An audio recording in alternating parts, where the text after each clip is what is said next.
আসসালামু আলাইকুম রহমতুল্লাহ।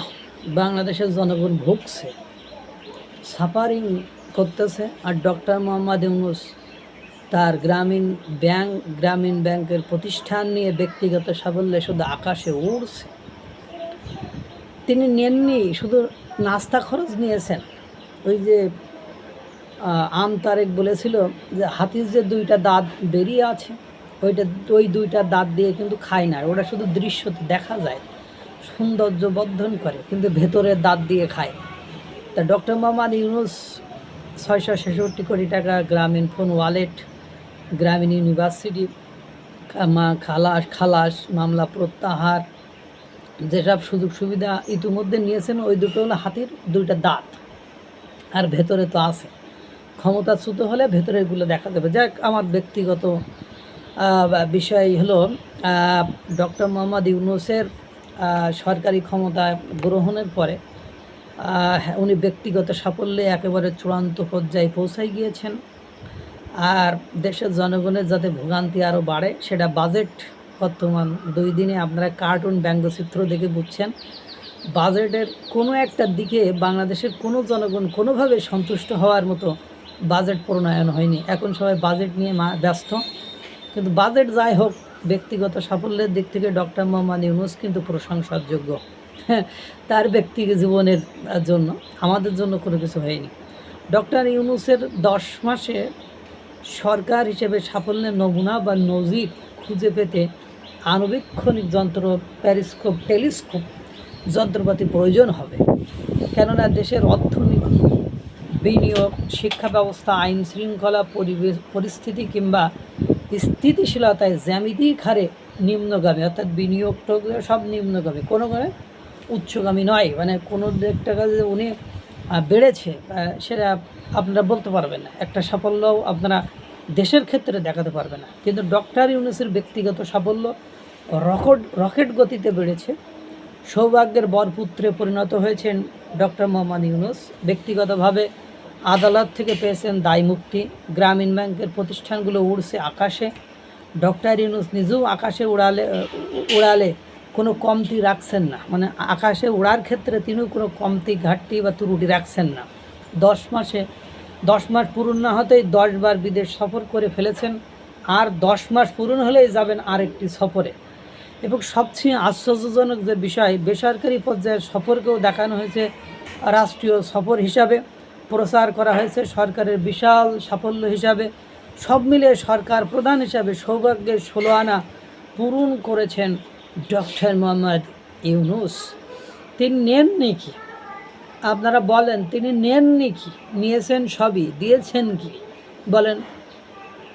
এখন রাজনৈতিক দলগুলো চাচ্ছে রোড ম্যাপ, সেটাই তিনি দিতে পারতেছেন না। তিনি ছোট সংস্কার, বড় সংস্কার, এই সংস্কার নিয়ে কি আছেন, ব্যস্ত আছেন, কিন্তু সংস্কার করতে যে তিনি দেশকে যে সৎকার করে দিচ্ছেন। এই যে কালকে একটা নিউজ আমি করেছিলাম যে ডিপি ওয়ার্ল্ডের এখনও নাকি চুক্তি হয়নি, সরকারের পক্ষ থেকে কথা বলা হচ্ছে, কিন্তু ইতোমধ্যে ডিপি ওয়ার্ল্ডের 34 জন কর্মকর্তা কর্মচারী বা নিউমোরিং টার্মিনালে ঢুকে সেখানে খবরদারি করা শুরু করেছে।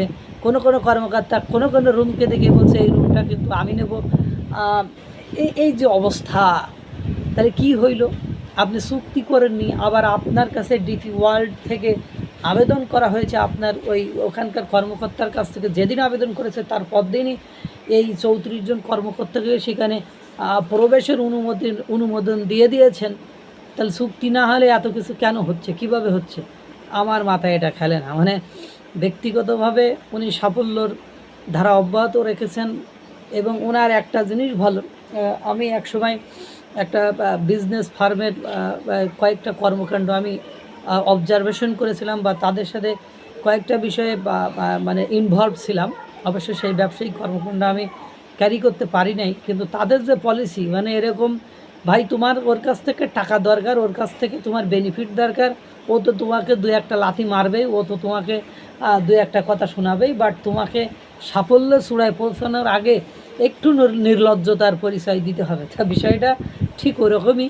ডক্টর মোহাম্মদ ইউনূস তার ব্যক্তি জীবনে সফলতা অর্জন করেছেন, যদিও একসময় মৌলভী মুন্সিরা বলতো যে সুদের ব্যবসা করে এটা করেছেন, দেশের মানুষকে দেশের নিরীহ মহিলাদেরকে মৃত্যুর মুখে ঠেলে দিয়েছেন। কিন্তু এখন তিনি হলেন আল্লাহর মানে বিশেষ পয়গম্বর হিসেবে এসেছেন। মুফতি কাজী ইব্রাহিম একথা বলে ফেলেছেন, ওনার জন্য দোয়া হয়। সুদের ওয়াজ বাংলাদেশে এখন বন্ধ, সব কিছু মেলায় এখন উনি সাফল্যের চূড়ায়। ওনাকে 5 বছর 10 বছর এবং আজীবন, মানে উনি যদি আরও 100 বছর বেঁচে যান কোনোভাবেতে 100 বছর ক্ষমতায় রাখতে, এখন এই মোল্লা মুন্সি মাওলানারা মানে তাহাজ্জুদ পর্যন্ত পড়েও দোয়া করেন কিনা, হয়তোবা ডক্টর মোহাম্মদ ইউনূস সেই ধরনের সুযোগ দিলে উনি হয়তোবা ওনারা হয়তোবা বলে ফেলবে যে আমরা তো তাহাজ্জুদ পড়ে আপনার জন্য দোয়া করি যাতে আপনি আজীবন ক্ষমতায় থাকতে পারেন। অথচ একসময় বিষাদাগার গালিগালাজ করার জন্য এরাই সিদ্ধহস্ত ছিল। সেগুলো আপনারা মিডিয়ায় যে সার্চ করলে তারেক মনোয়ার, আমির হামজা, তারপরে মুফতি কাজী ইব্রাহিম, এই মুফতি কাজী ইব্রাহিম ইনি আসলে একটা মানে সলিড বাটপার, মানে এনার মানে বাটপারি কোনো শেষ নেই। একসময় ইনি বঙ্গবন্ধু শেখ মুজিবুর রহমানের প্রশংসায় পঞ্চবটি পঞ্চমুখ ছিলেন। আল্লাহ তাআলা আমাদেরকে এই অস্থিতিশীলতা, এই বিপদগ্রস্ততা থেকে রক্ষা করুক, ভালো রাখুক, সুস্থ রাখুক। আসসালামু আলাইকুম ওয়া রাহমাতুল্লাহ।